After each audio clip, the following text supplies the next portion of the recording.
Hello guys, pag-usapan lang natin ang breaking news. Ayon kasi sa bali-balita, OMG, ito na ba inihintay ni Romel Padillang magkakabalikan ang Katniel? Na alam niyo naman siguro nag-post noon si Romel Padilla noong 2024.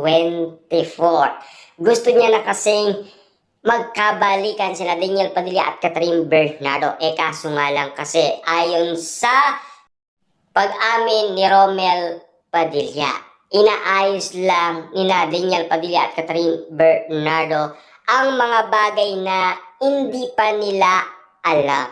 Katulad na lang kasi ng mga pangarap nila na unti-unti naman natupad. At ngayon, ayon pa sa karagdagan umano sa pag-amin ni Romel Padilla noon, siyempre, baka time din ang magsasabi kung magkakabalikan pa ba sina Daniel Padilla at Catherine Bernardo. Ito na ba ang tamang pagkakataon?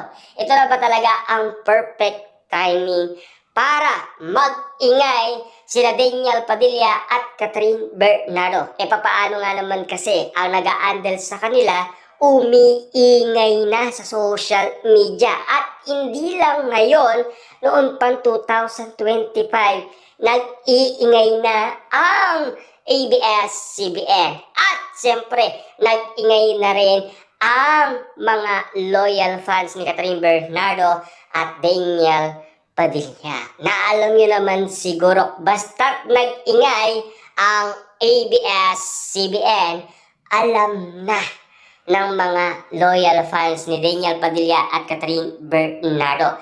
Siyempre, baka natutuwa niyan si Romel Padilla sa bali-balita patungkol kay Daniel Padilla at Catherine Bernardo dahil sa pagbabalik ng new look ng Katniel. Siyempre, marami kasing nakakaalam ng new look ni Daniel Padilla at Catherine Bernardo. Siyempre, umabot sila ng 11 years na magkasama.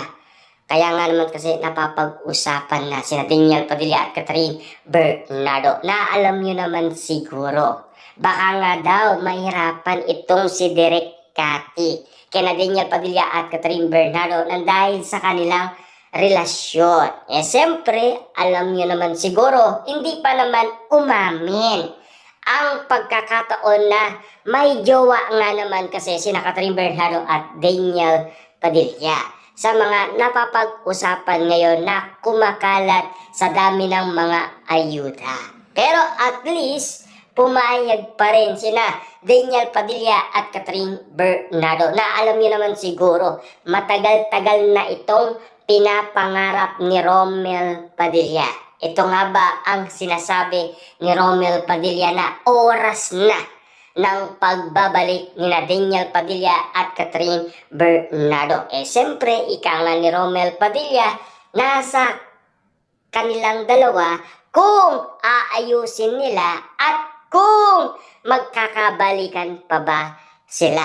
Tama nga naman kasi ang suggestion ng ama ni Daniel Padilla na si Romel Padilla, na talaga ang pangarap niya at pinagdadasal niyang makabalik muli sina Daniel Padilla at Catherine Bernardo nagsisimula ng umingay. At hindi lang yan kasi, kasama na rin ang mga prediksyon na pinaniniwalaan ng karamihan. Kung bakit niya naman kasi ang bawat kwento ay nakakakilabot at nakakatakot nga naman kasi. Talagang grabe, kikiligin ka kahit sa mga kwento ng mga mang-uhula sa kanilang mga ula. Lalong-lalo na kina Daniel Padilla at Catherine Bernardo. Na alam niyo naman siguro, napapag-usapan kay Ruby Baldwin na ikakasal daw si Daniel Padilla sa iba at si Catherine Bernardo ikakasal din sa iba. Pero mauuwi din sila sa ending. Nas talagang ang tadhana ay tadhana talaga. At lalong-lalo na nagandahan ang mga loyal fans ni Daniel Padilla at Catherine Bernardo sa narinig nilang prediksyon ni Jay Costura patungkol kay Daniel Padilla at Kyla Estrada magkakaroon ng third wheel.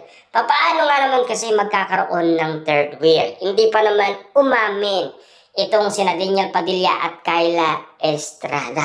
Na alam niyo naman siguro, karamihan ang bulong-bulungan ang kilos ng dalawa parang magjowa na or mag-asawa na. Same din kasi sa mga pinag-usapan noon kina Alden Richard at Catherine Bernardo. Pero mas igit pa yon kina Alden Richard at Catherine Bernardo. Kasi parang mag-asawa na talaga ang peg ng dalawa. Ayon kasi sa mga bagong cast na nakasama ni Alden Richard at Catherine Bernardo. Papaano nga naman kasi nagsusubuan ng pagkain at lalong-lalo na pinag-aanda pa umano ni Catherine Bernardo ng pagkain si Alden Richard. Doon pa lang parang mag-asawa na talaga ang pinag-uusapan. Lalong-lalo na yung sinigang. Diba? Grabe. Na alam niyo naman siguro, no?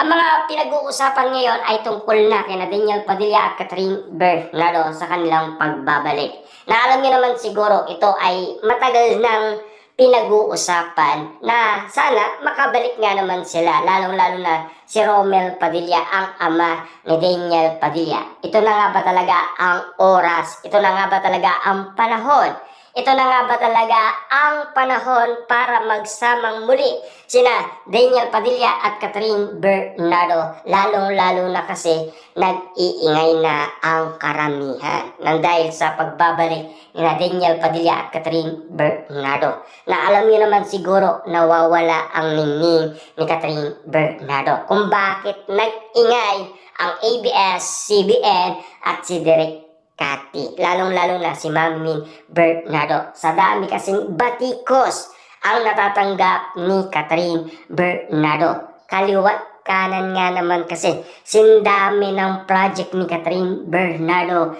ang mga bumabatikos sa kanya nang dahil sa pagkakalit niya kay Mayor Mark Alcala. Yan kasi ang mga naiintindihan ng karamihan. Kung bakit nga naman kasi unti-unti nang nawawala ang ningning ni Catherine Bernardo. Dati-rati famous na famous kapag Alden Richard ang kasama. Pero biglang Mayor Mark Alcala, tilang nagalit na ang karamihan. Mas pinili pa daw ni Catherine Bernardo si Mayor Mark Alcala kesa kay Alden Richard na alam niyo naman siguro nasa kanya na lahat. Kulang na lang talaga asawa at anak. May bahay na, may mga sasakyan, may mga negosyo at siyempre may trabaho at lalong-lalo na maraming pera. Si Alden Richard. Lalo-lalo na siyempre maraming pera din naman si Catherine Bernardo. At siyempre marami din yan mga negosyo. At lalong-lalo na kasi si Mami Min Bernardo ang nag-aandel sa nasabing negosyo ni Catherine Bernardo. Yan kasi ang mga ulat at balitang kumakalat ngayon sa social media. Diba?